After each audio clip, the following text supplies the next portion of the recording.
Vamos fazer a prece para a gente iniciar.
A gente vai ter a alegria de ter a dona Zuleika, né? Por favor.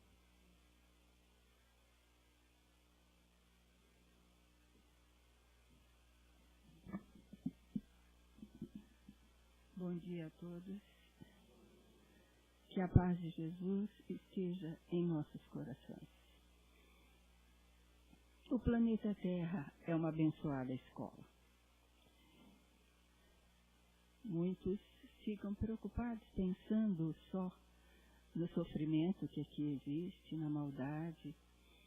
Mas se olharmos ao nosso redor, nós vamos ver uma natureza exuberante, um céu cheio de estrelas à noite, muitas flores coloridas, aveludadas, perfumadas. Joana de Ângeles diz que as flores são o autógrafo de Deus, para que saibamos que foi Ele quem as fez. As fontes de água cristalina, os peixes nos rios, de variados coloridos. Tudo isso deve alegrar o nosso espírito e nos tornar gratos por estarmos aqui para mais uma jornada de aprendizado, de reparação, onde poderemos conviver com aqueles que foram nossos desafetos, a quem somos devedores ainda, para repararmos os nossos erros cometidos. Que Jesus abençoe essa bendita escola que temos, para que ela não entre em mais uma guerra que está para acontecer. No final da nossa palestra, nós iremos vibrar intensamente para esses países que estão querendo iniciar um novo conflito, onde muitas vidas serão ceifadas.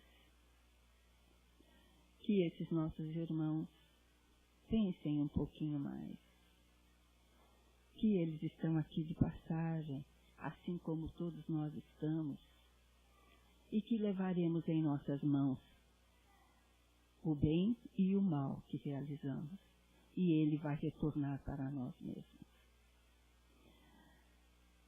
São 3 os deveres que temos enquanto aqui no nosso planeta. O primeiro é para com Deus, o segundo para conosco mesmos e o terceiro para com o nosso próximo. Deus nos criou, é o nosso Pai, bom, misericordioso, amoroso e sábio. E Emmanuel nos diz que os discípulos sinceros não ignoram que todas as suas possibilidades procedem do Pai, amigo e sábio, que as oportunidades de construção na terra, com excelência das paisagens, recursos de cada dia e bênçãos dos seres amados, vieram de Deus, que os convida pelo espírito de serviço a ministérios mais santos. Agirão desse modo, amando sempre, aproveitando para o bem e esclarecendo para a verdade, retificando caminhos e acendendo novas luzes, porque seus corações reconhecem que nada poderão fazer de si próprios e honrarão o Pai, entrando em santa cooperação nas suas obras. Kair Baruch nos diz o seguinte: as nossas obrigações são de natureza material, intelectual e espiritual, no ama a ti mesmo.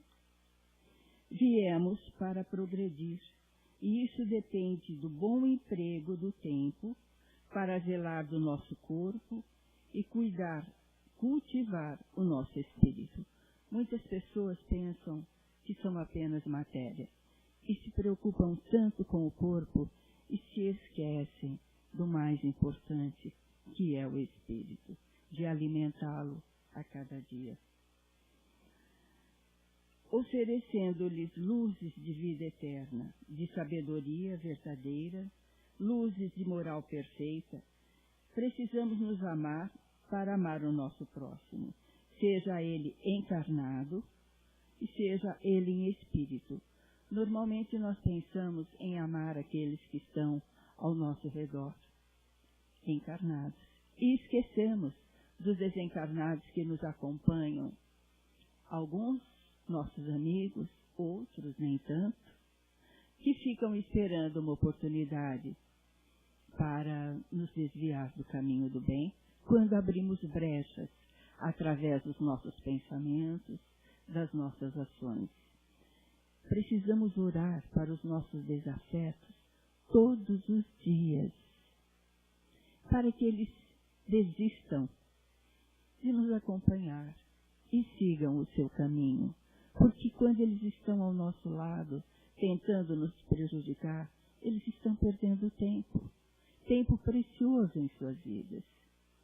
Embora o nosso espírito seja imortal, é um tempo que eles poderiam estar aproveitando em fazer o bem. Na esfera do espírito prevalece a lei de semelhança. Onde eles encontrarem semelhança de pensamentos, eles ficarão. No terreno da matéria, a lei da atração. Vocês não vão ver alguém que gosta de tomar bebida alcoólica com alguém que não gosta. Fumantes, geralmente, eles se reúnem. Os que usam drogas estarão sempre juntos. O homem que cumpre seu dever faz o que pode. Deus faz por nós aquilo que nós mesmos não pudemos realizar. Ama a Deus, ama a ti mesmo. Ama o teu próximo, instruindo-te. E procure instruir teu próximo. Faz tudo isso de todo o teu entendimento, de todo o teu coração, de toda a tua alma, com todas as tuas forças. O que diz o Evangelho? Espíritas, amai-vos. Espíritas, instruí-vos. No livro Consolador, de Chico Xavier e Emmanuel, há a pergunta 94 que diz o seguinte: como é considerada nos planos espirituais a medicina terrena? A medicina humana, compreendida e aplicada dentro de suas finalidades superiores, constitui uma nobre missão espiritual.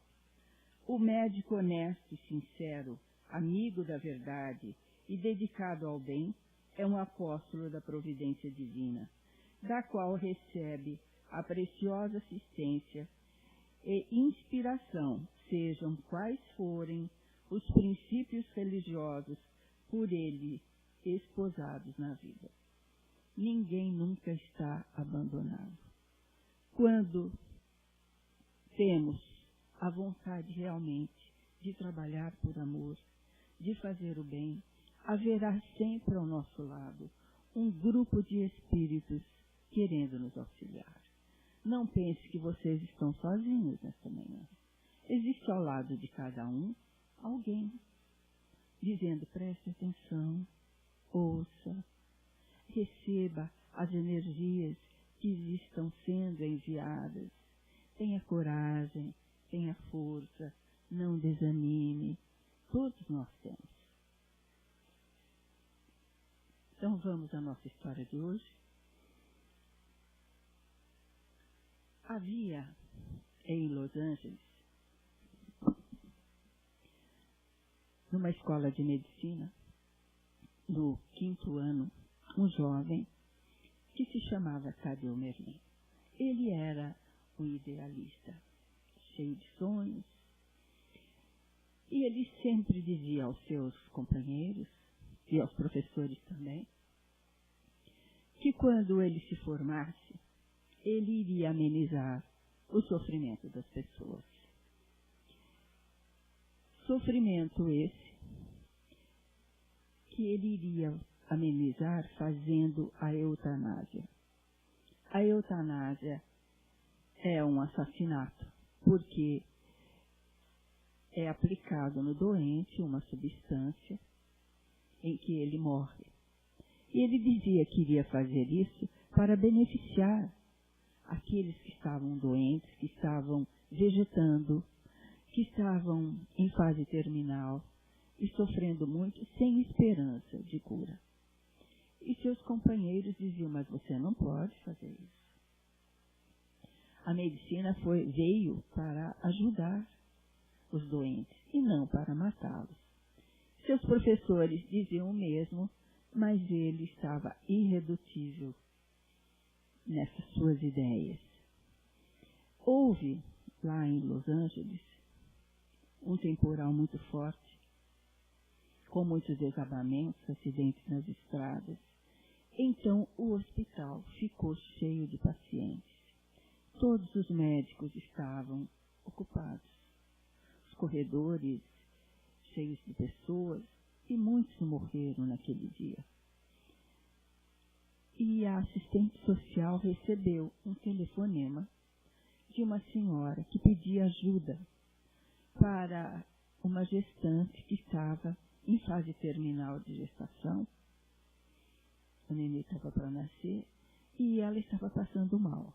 Que se não mandassem alguém, ela poderia morrer e ao bebê também. Então aquela assistente consultou a lista dos médicos e viu que não havia ninguém disponível.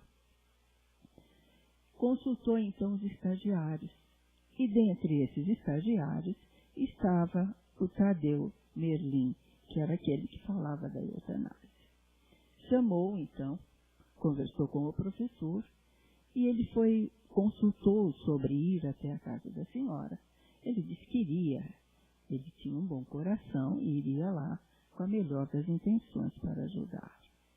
Arrumou os seus apetrechos, recebeu as orientações necessárias e foi de ambulância.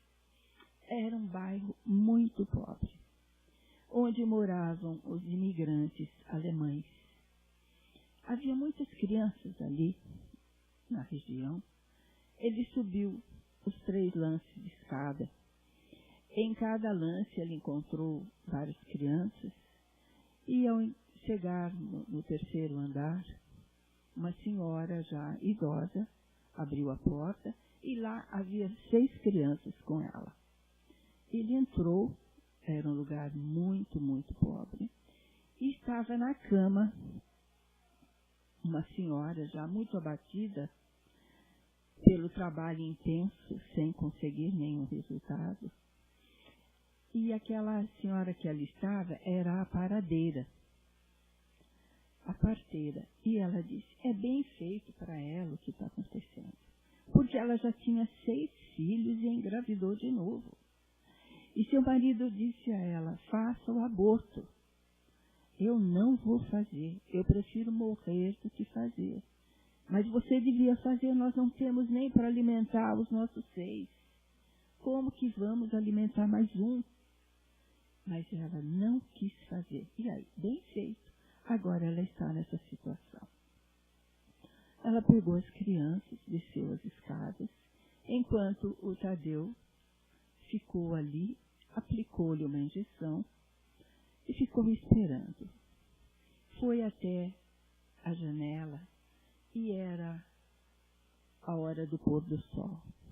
Ele olhando aquela beleza que Deus criou, algo tocou o seu íntimo, porque ele era uma pessoa sonhadora, mas materialista.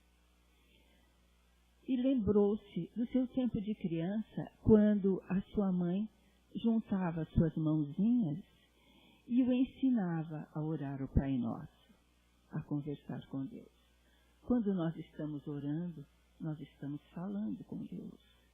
E Ele nos ouve sempre, não importa onde estivermos, desde que estejamos bem intencionados.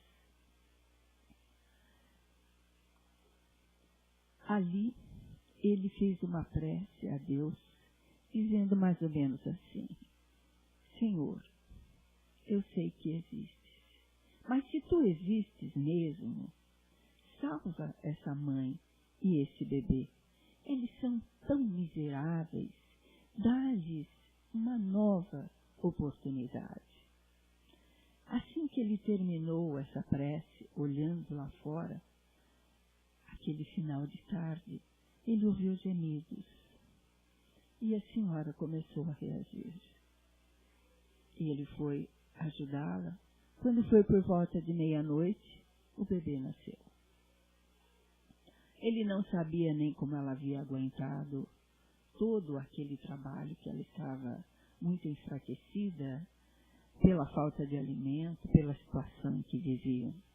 Mas o bebê nasceu, ele colocou sobre a cama, que não estava muito limpa, num balde, banhou o bebê, e ao lado de uma lamparina ele foi calcular o peso do neném, e quando ele foi medir o bebê para fazer a ficha que ele teria que levar de volta para o hospital, ele percebeu que o neném era manco. Ele tinha um defeito no pézinho que ficava fechadinho. Aí ele pensou, tanto trabalho para isso. Eu tenho agora a justiça em minhas mãos.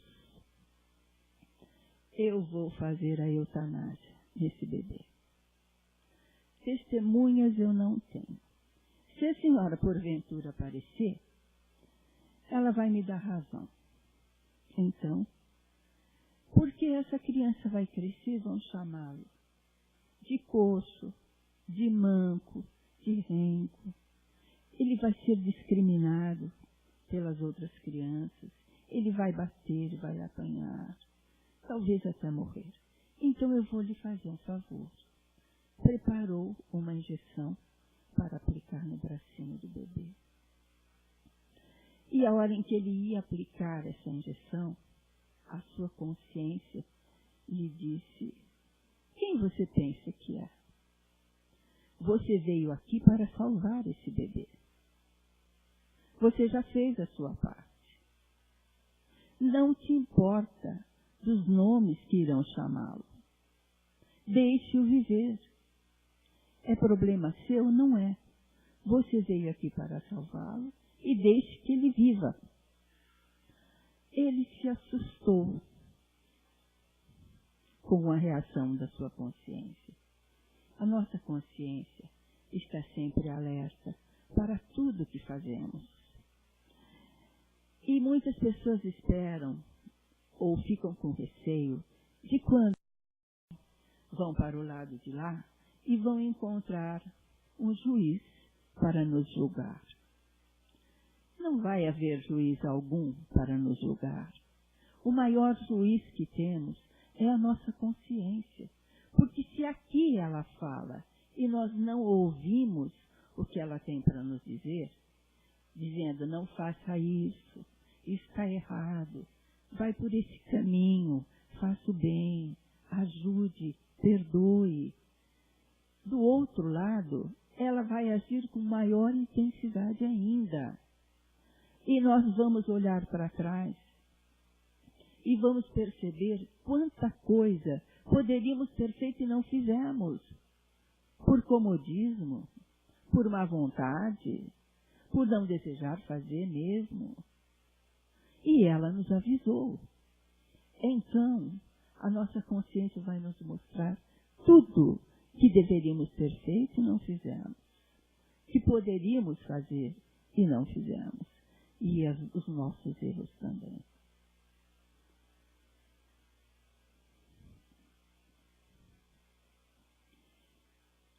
Emmanuel nos diz sobre a eutanásia o seguinte: a eutanásia é um bem nos casos de moléstia incurável? Aí ele responde: o homem não tem o direito de praticar a eutanásia em caso algum, ainda que a mesma seja a demonstração aparente de medida benfazeja.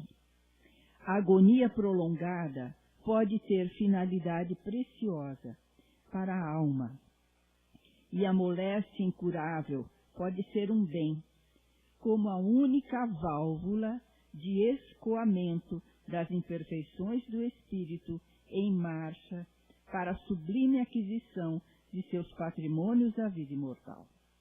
Além do mais, os desígnios divinos são insondáveis, e a ciência precária dos homens não pode decidir nos problemas transcendentes das necessidades do espírito. As nossas doenças vêm do nosso espírito. O nosso corpo físico é, digamos, quase que uma esponja que absorve tudo aquilo que vai no nosso espírito e precisa ser jogado para fora. Daí as nossas doenças. Mas voltando na nossa história, ele se assustou com a maneira da sua consciência e resolveu ir embora. Lá no hospital ele fez a ficha, anotou todos os dados, se formou, o tempo passou, ele se tornou uma pessoa famosa, muito rica, casou-se, teve uma filha que também se tornou médica, que se casou com um médico, e desse casamento nasceu Bárbara, que era sua neta. A alegria da vida daqueles avós. Mas uma noite, os pais da menina estudavam num outro lugar, numa outra cidade. E era de madrugada, eles não tinham voltado ainda.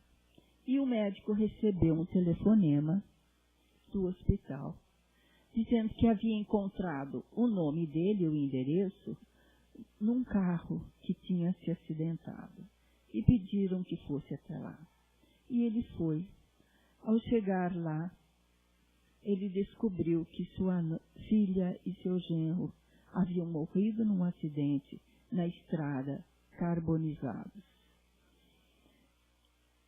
Ele se encostou à parede para não cair, mas ele sabia que a sua netinha, mais do que nunca, ia precisar deles.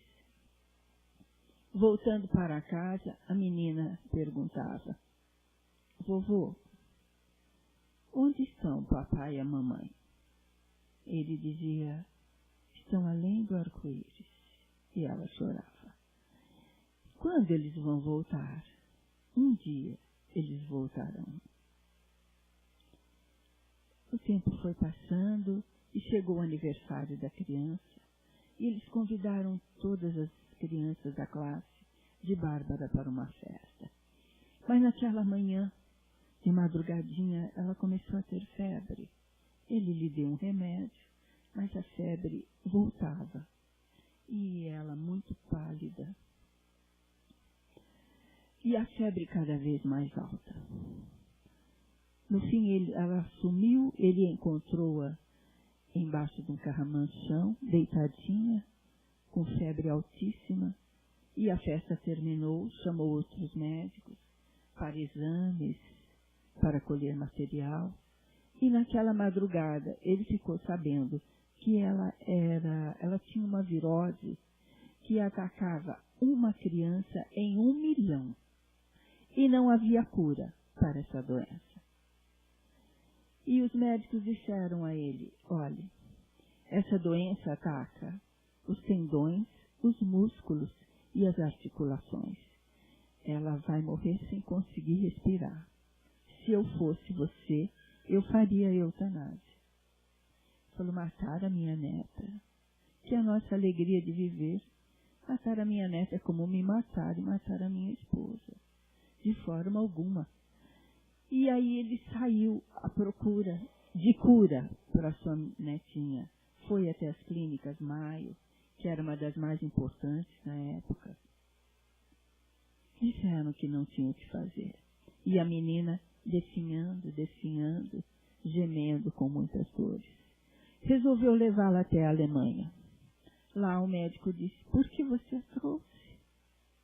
Ela vai acabar morrendo no caminho. Ele dizia, cure a minha neta.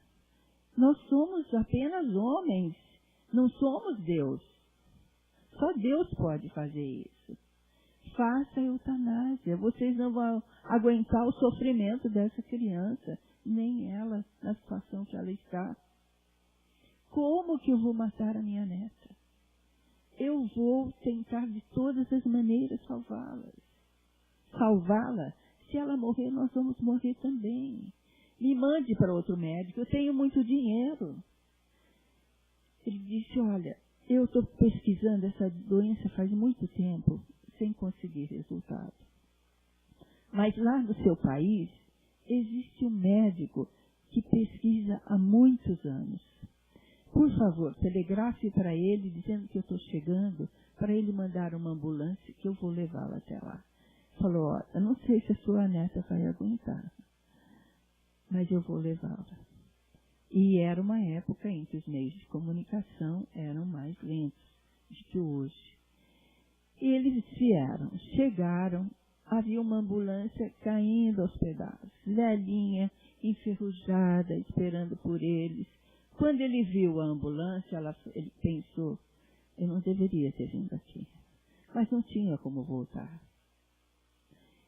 E a ambulância levou até para um lugar, um bairro empoeirado. Lá nesse bairro, a clínica era um barracão. E havia deficientes físicos de todo jeito lá. Aí eles entraram e foram recebidos por um médico muito alegre. E o médico contou que ela estava doente, queria mostrar os exames. Ele falou, não, eu não quero ver. Eu não quero me deixar influenciar pelos resultados dos exames. Eu quero fazer meu próprio exame. Aí colocaram a menina na frente dele e ele ia apalpando e dizia, Bárbara, você vai andar. E ela gemia. Você vai nadar. E ela gemia e chorava. Você vai correr. Quando ele terminou o exame, ele disse, realmente, ela tem essa virose. E daí? Ele falou, olha, nós estamos pesquisando, eu já apliquei uma vacina em ratos e outros animais com sucesso. Agora, em seres humanos, não. Mas qual seria a possibilidade dela se salvar? Ele disse 5%. Bom, para quem não tinha nenhuma, já estava condenada, nós vamos fazer a vacina.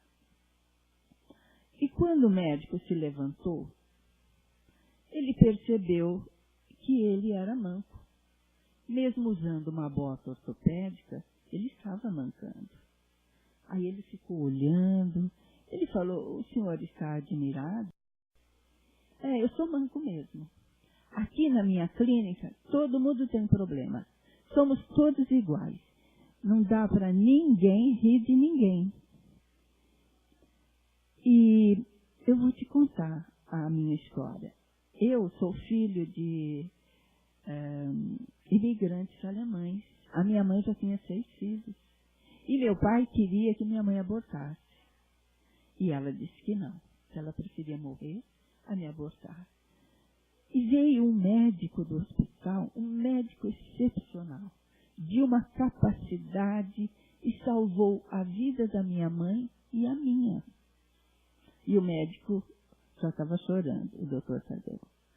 E ela queria saber quem era o médico que havia salvado a vida dela, porque ela tinha uma dívida de gratidão com ele.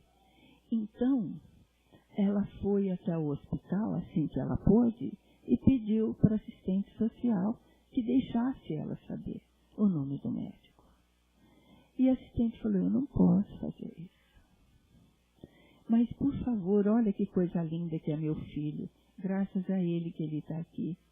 Deixa eu saber. Ela falou, bom, eu vou sair um pouquinho, vou tomar um café, uma água, e vou deixar a ficha aqui em cima do balcão. Mas eu não vi nada e não sei de nada. E ela saiu e a mãe já procurou lá e descobriu que o nome do médico era Tadeu. Então ela deu para mim o nome dele, em homenagem a ele. Então eu me chamo Tadeu Johann Miller, em homenagem ao meu pai, Johann Miller. Mas Tadeu em homenagem àquele médico sensacional que me salvou. Aí ele foi, fez a vacina na Bárbara, e a vacina deu resultado. Antes dela sarar, quando ele voltou, que havia terminado a vacina, ele falou, o senhor está muito emocionado, né? Ele falou, estou. Porque aquele médico era eu. E é preferível ser manco do que cego, como eu sempre fui. A Bárbara sarou e aquela vacina ficou para sempre, para curar as crianças que acabavam tendo esse vírus, pelo médico não ter feito a eutanásia. O que queria matar teve sua neta salva por aquele doutor que estudou tanto e se dedicou tanto às criaturas.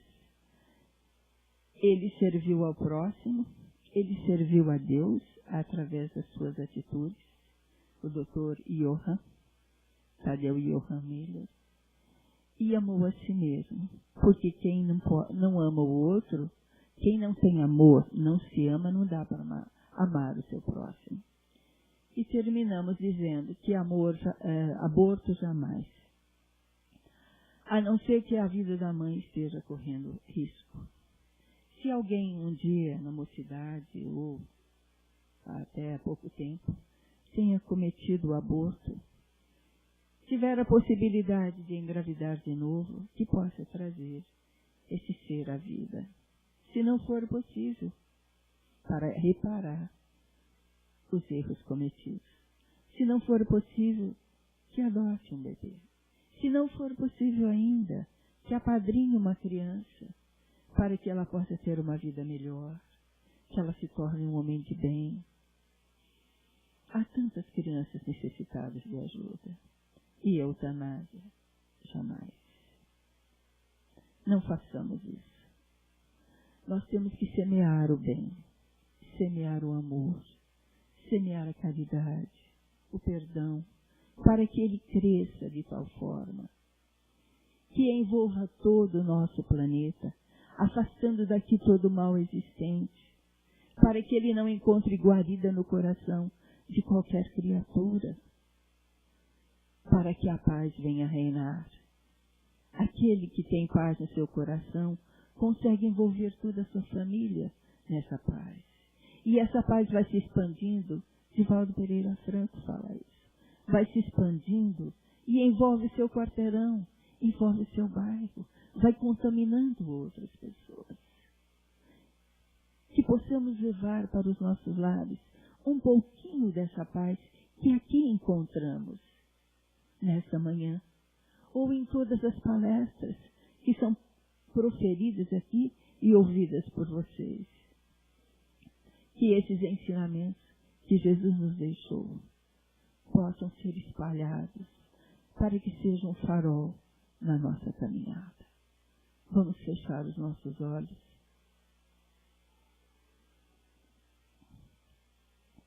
Suplicando a Jesus que derrame as suas bênçãos, Senhor, sobre os dirigentes dessas nações que estão insistindo tanto em fazer a guerra. Toca, Senhor, os seus espíritos para que mudem de ideia e que as vibrações que saem dos nossos corações hoje possam ir até os lugares de maior sofrimento. Aqueles nossos irmãozinhos que partiram de maneira tão brusca, que vão ficar com sequelas, que estão nos hospitais, nas UTIs, estão nos hospitais psiquiátricos, estão soterrados nos desabamentos. Que onde houver, Senhor, uma dor, um sofrimento, seus mensageiros possam estar envolvendo-os, amenizando-os, aconchegando junto ao seu coração. Glória a Deus nas alturas e paz aos homens na terra. Jesus, bom e amado Mestre, sustenta teus irmãos pecadores nas lutas deste mundo. Anjo bendito do Senhor, abre sobre nós as tuas asas brancas, abriga-nos do mal. Levanta os nossos espíritos à majestade do teu reino e infunde em todos os nossos sentidos a luz do teu imenso amor. Jesus, pela tua sagrada paixão, pelos teus martírios na cruz, dá a esses que se acham ligados ao pesado fardo da matéria a orientação perfeita do caminho da virtude, o único pelo qual possamos te encontrar. Jesus, paz a eles, misericórdia aos nossos inimigos, e recebe em teu seio bendito a prece dos últimos dos teus servos. Amiga estrela, farol das imortais falanges, purifica-nos com teus raios divinos, lava-nos de todas as culpas, atrai-nos para junto de teu seio, santuário bendito de todos os amores. Se o mundo com seus erros, paixões e ódios alastra o caminho de espinhos, escurecendo os nossos horizontes com as trevas do pecado, rebrilha mais com a tua misericórdia, para que, seguros e apoiados em teu santo evangelho, possamos trilhar e vencer as escabrosidades do caeiro e chegar às moradas de teu reino. Bendita estrela, farol dos pecadores e dos justos, abre teu seio divino, Senhor, e recebe as nossas súplicas pela humanidade inteira. Que assim seja. Graças a Deus. Muito obrigada.